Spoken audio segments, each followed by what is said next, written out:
we did not go to Blue White.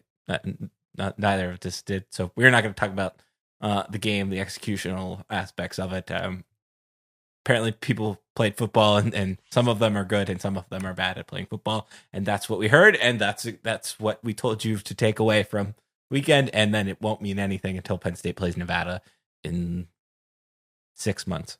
I do have a do you think question. Okay.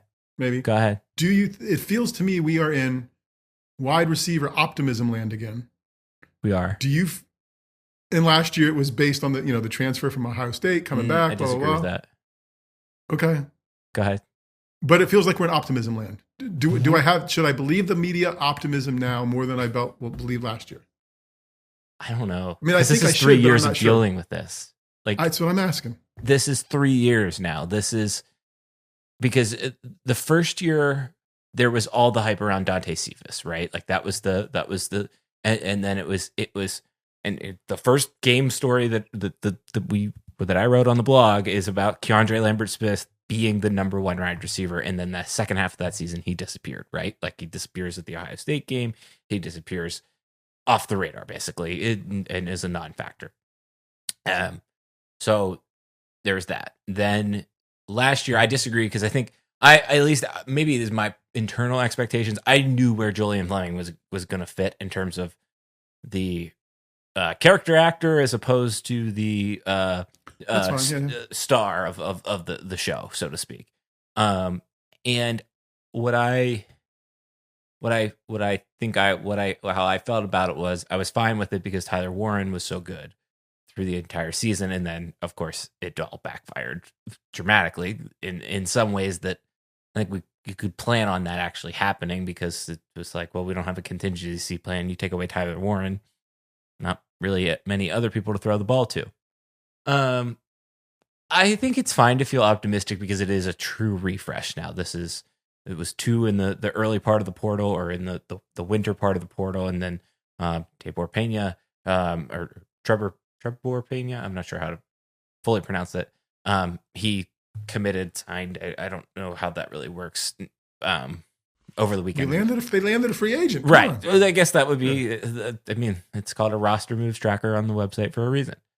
I think how I feel about it is you have to temper expectations in the sense of like need to see the proof, because I don't have that proof in front of me right now, and I have 2 years of history showing me that my mind can't be changed until I see different, if that makes sense. That's why I was asking. So okay. I think that's and I think that's where I'm about at with it. So I mean, I'm never going to read too much into a blue-white game. Other than Cole Chipielli probably should have been the starter that following season. There was another. It came up in my, and this is somebody we should have on the podcast. Came up on my like memories. I forgot Shane McGregor had a really good blue-white game that one year too. Yes, he did. And like I think it was like 4 for 4 with like a touchdown or something like that. And it was a good jab at Rob Bolden in the post, wherever he is nowadays.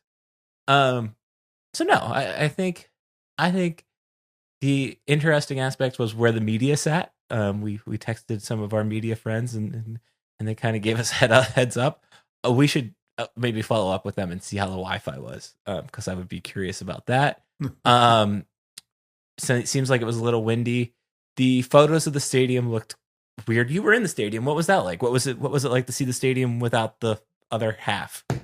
I only saw it briefly because I was mostly just trying to stay breathing and stay up when I finished the race. So I didn't really look around and check it out. But yeah, different. You're right. Trying not to make a mess. No, look, it's just different, coolly different, right? Because something's coming. So I think that was what was neat. It sounds excited, Steve. Are you excited? It's going to be. I mean, that erector. Look, I love the erector set, right? And that's what was there, and but it's gone away, right? It's a whole new chapter. So I think it was neat to see that kind of progress, right? So it'll, yeah. I'm eager to hear some optimism out of Steve about it.